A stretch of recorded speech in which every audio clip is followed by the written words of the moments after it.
Hello বন্ধুরা, আজকে আমি তোমাদের সঙ্গে করব ফাইনাল অ্যাকাউন্টের এনসিইআরটি কোশ্চেন নাম্বার 6। একদমই সিম্পল। এই কোশ্চেনের মাধ্যমে আমরা কিভাবে ট্রেডিং, পিএল এবং ব্যালেন্স শিট করতে হয় সবগুলি একদম জেনে যাব।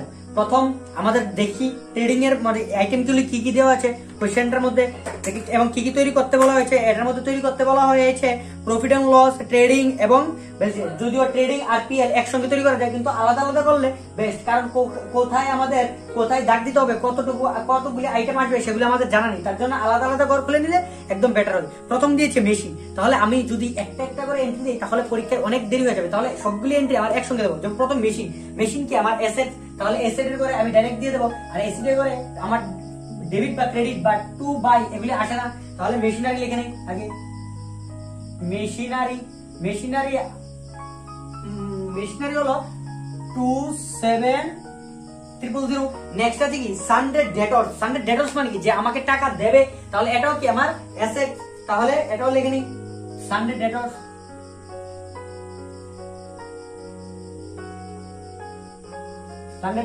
অ্যামাউন্ট আছে 21,600। নেক্সট দেখা যাক তারপরে কি আছে। তারপর আছে ড্রয়িংস মানে কি একদম সিম্পল কথা, মালিক উত্থিত টাকা, মালিক যে টাকাটা তুলে নিয়েছে, তাহলে মালিক যখন টাকা দেয় তাহলে ক্যাপিটাল হয়, ক্যাপিটাল বাড়ে। আর যদি মালিক টাকা তুলে নিয়েছে তাহলে ক্যাপিটাল কমে যাবে, তাহলে এটা কি হবে ক্যাপিটাল থেকে মাইনাস হবে। তাহলে ক্যাপিটাল অ্যামাউন্ট আমরা এখনো পাইনি, যখন পাবো তখন লিখে নেবো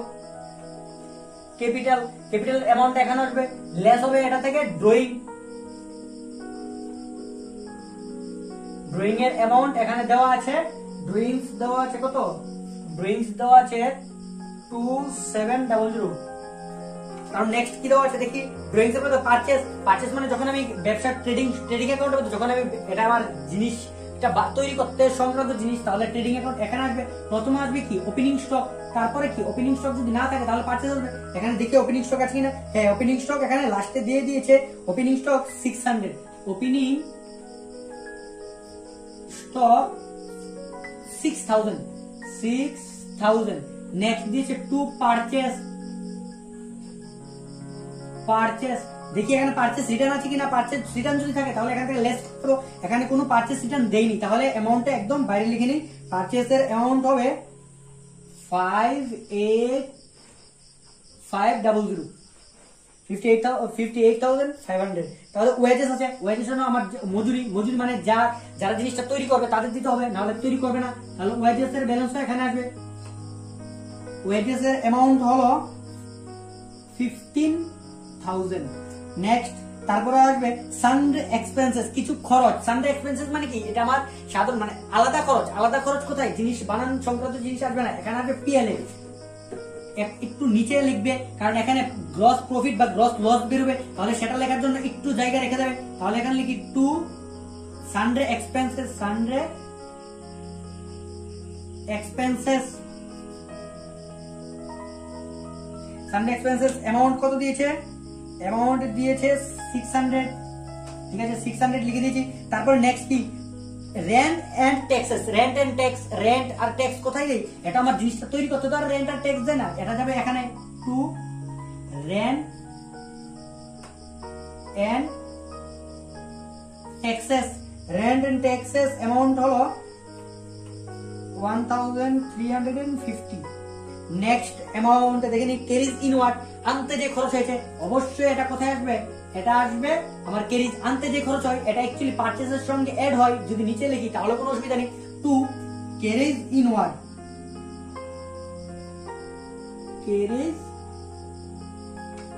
ইনওয়ার্ড অ্যামাউন্ট হবে, অ্যামাউন্ট লিখে দিয়েছে ক্যারিজ ইনওয়ার্ড 450। যদি এটা পারচেজের লগে লিখি তাহলে আনসার কারেক্ট, যদি এখানে লিখি তাহলে আনসার কারেক্ট। কারণ এখানে যদি তাহলে পারচেজের লগে আগে জায়গা রেখে দিতে হতো। তাহলে লাস্ট তারপর দেখি কি আছে, ব্যাংক আছে। ব্যাংক আমার একটা অ্যাসেট, তাহলে ব্যাংক বসাবো কোথায়? এখানে একটু নিচে করে বসাবে, কারণ ব্যাংকের উপরে যদি অন্য কোনো অ্যামাউন্ট থাকে সেটাও বসাতে হবে। ব্যাংক ব্যালেন্স কত আছে? ব্যাংকের অ্যামাউন্ট দিয়ে দিয়েছে 4500 মানে 4500। নেক্সট দিয়েছে ওপেনিং স্টক সাধারণত লিখে নিয়েছি। তারপর নেক্সট দেখি ক্যাপিটাল আছে, তাহলে ক্যাপিটাল আমরা লিখে রেখেছি। ক্যাপিটাল হলো 60,000।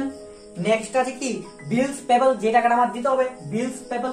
মানে এখানে একটু নিচে করে লিখবে, কারণ এখানে আমার প্রফিট বা লস এড বা লেস করতে হবে নেট প্রফিটটা। তাহলে হবে বিলস পেবল অ্যামাউন্ট কত হবে, যেটা আমার দিতে হবে বিলস পেবল এর অ্যামাউন্ট এখানে দেওয়া আছে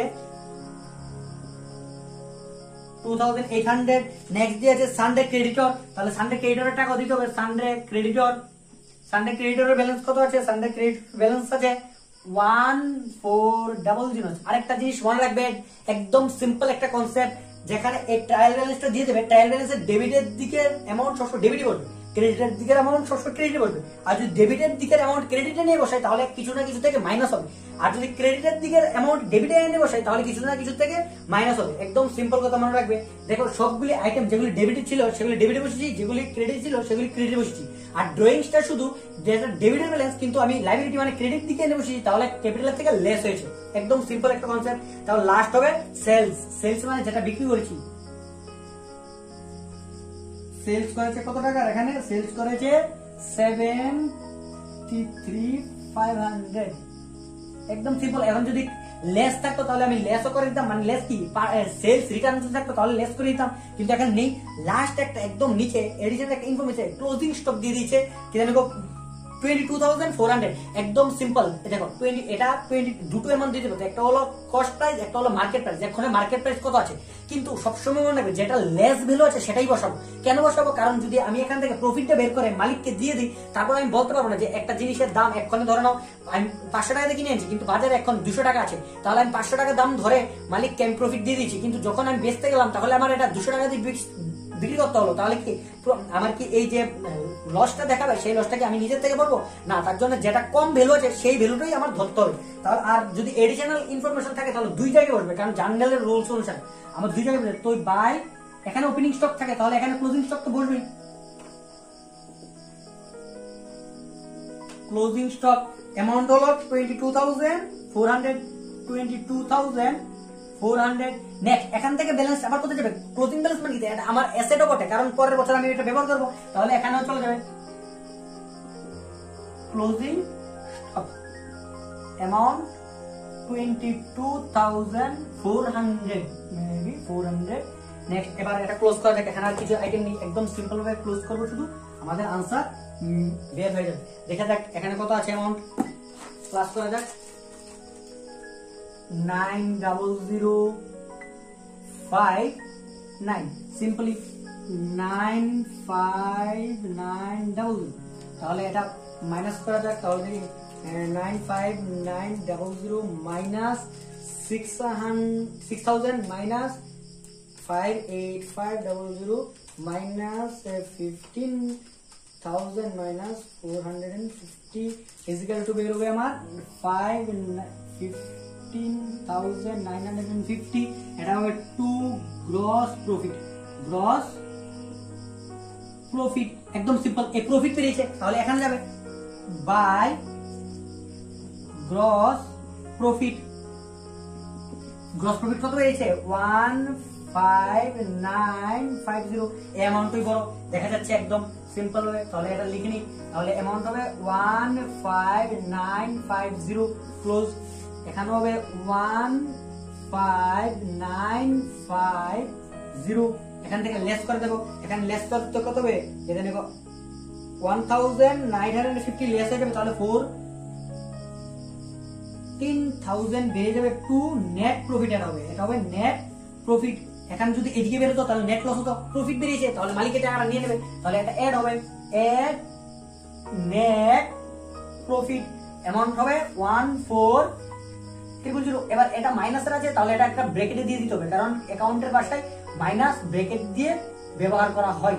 তাহলে দেখি এটা অ্যাড প্লাস করে কত হয়, ক্যাপিটাল হয়ে যাবে কত দেখি 6 প্লাস 4 মাইনাস অ্যামাউন্ট হবে 7,1,3,000। এবার এটা যদি ক্লোজ করে দাও সবসময় ব্যালেন্সটা মিলবে, যদি না মিলে তাহলে অঙ্কে কোথাও ভুল আছে ধরে নিতে পারো। তাহলে 2,800 প্লাস 1,400 ইকুয়াল টু 7,5,500। এখানেও তাহলে 7,5,500 হবে। এখন লেস করে দেখি ঠিক আছে কিনা, মাইনাস 2700 মাইনাস 21600 মাইনাস 4500 মাইনাস একদম মিলে গেছে, 00 হয়ে গেছে। একদম সিম্পল, একদম ইজি। এমন তো যেতগুলি অঙ্ক আছে সবগুলি সেম প্রসেসে ক্লোজ করা হবে এবং নেক্সট ডে আমরা শুধু কি করব, খালি এডিশনাল ইনফরমেশন দিয়ে কিভাবে করতে হয় এগুলি দেখে নেব, তাহলে আমাদের ফাইনাল অ্যাকাউন্টও ক্লোজ হয়ে যাবে। যদি যে কোনো এনসিইআরটি কোশ্চেনে কোনো প্রবলেম থাকে অবশ্যই আমাকে কমেন্ট করবে, তাহলে আমি তোমাদের সলভ করে দেখিয়ে দেবো।